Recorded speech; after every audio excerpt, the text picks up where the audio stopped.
लोकसभा का इलेक्शन 2024 में हुआ था, अगला कब होगा? 2029 में। चुनाव 2029 में न होके बीच में चुनाव कराना पड़ेगा। यही खराबी। अटल बिहारी वाजपेयी की सरकार गिर गई थी कि नहीं? मोदी जी के पास नीतीश कुमार का भी साथ है, चिराग पासवान का साथ है, हम पार्टी है, चंद्रबाबू नायडू। अगर बीच में किसी का दिमाग घूमा,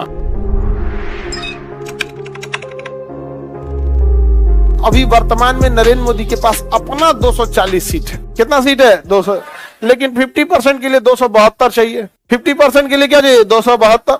एक तो ज्यादा रखता है कोई भी यहाँ पर, तो 50% के लिए क्या चाहिए? 272। लेकिन मोदी जी के पास है कितना? 240। अच्छा ये कितना? 272। 272 300 जी, 240 है ना, 272 चाहिए। तो बताइए, है 240। अच्छा ये कितना?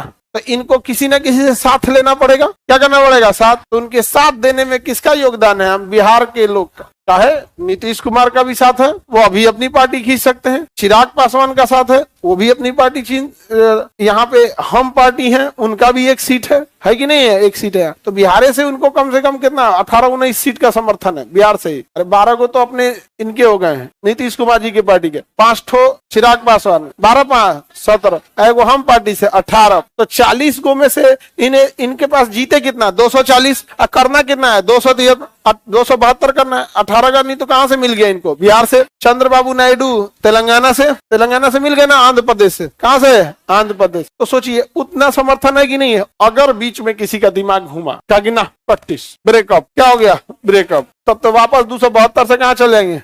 तो सरकार क्या हो जाएगी? गिर जाएगी। सरकार क्या हो जाएगी? गिर जाएगी। तो लोकसभा को वापस भेज दिया जाएगा, जाओ घर जाओ, घर जाओ। दोबारा इलेक्शन होगा। क्या होगा? दोबारा है। तो लोकसभा की एक खराबी यही है कि अगर बहुमत खो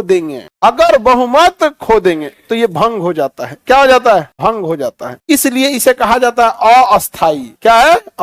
समझो, लोकसभा का इलेक्शन 2024 में हुआ था, अगला कब होगा? 2029 में। लेकिन अगर गठबंधन की सरकार में किसी ने अपना समर्थन खींच लिया तो चुनाव 2029 में न होके बीच में चुनाव कराना पड़ेगा कि भैया ये सब तो ब्रेकअप कर लिया हो। नहीं समझ आ गया? क्या कर लिया? ब्रेकअप। तो लोकसभा की खराबी क्या है? इसमें क्या हो सकता है? ब्रेकअप। इसमें क्या हो सकता है? ब्रेकअप। अतः यह भंग हो सकता है। यही खराबी। अटल बिहारी वाजपेयी की सरकार गिर गई थी कि नहीं? बस समर्थन खींच लेने की वजह से सरकार गिर गई थी। समझ में आ रहा है कि नहीं आ रहा है? वीपी सिंह भी थे, वीपी सिंह की भी समय में भी सब घटना हुई थी। अब आगे जब सरकार देखा जाएगा ना तो ये सब समझाएंगे। आप आगे बढ़े। तो लोकसभा की खराबी क्या है? भंग हो सकता। लोकसभा की खराबी भंग हो सकता है, ये इसकी सबसे बड़ी खराबी। इसलिए इसे अस्थायी सदन कहते। क्या राज्यसभा का भी भंग होगा?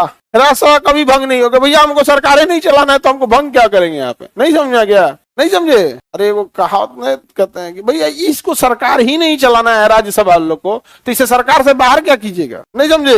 राज्यसभा को सरकार चलाना है, इसे भंग करके सरकार से बाहर कैसे करिएगा? अरे लोकसभा को सरकार चलाना है मंत्रियों के थ्रू, भंग करके बाहर कर दीजिए। इसको सरकार ही नहीं चलाना है तो भंग करके क्या करेंगे? क्या यहाँ पे कुछ कर सकते हैं? इसको तो भंग किया ही नहीं जा सकता है। वही नहीं है वो गाना, इस सब में फरोसे को आंधी से डराते हो। हम भी किसको उर्दू बता रहे हैं? क्या होता है मतलब? हाँ, इस सब में फरोसे को आंधी से डराते हो। अरे भैया चलो छोड़ो, तुम लोग को नहीं बुझाएगा।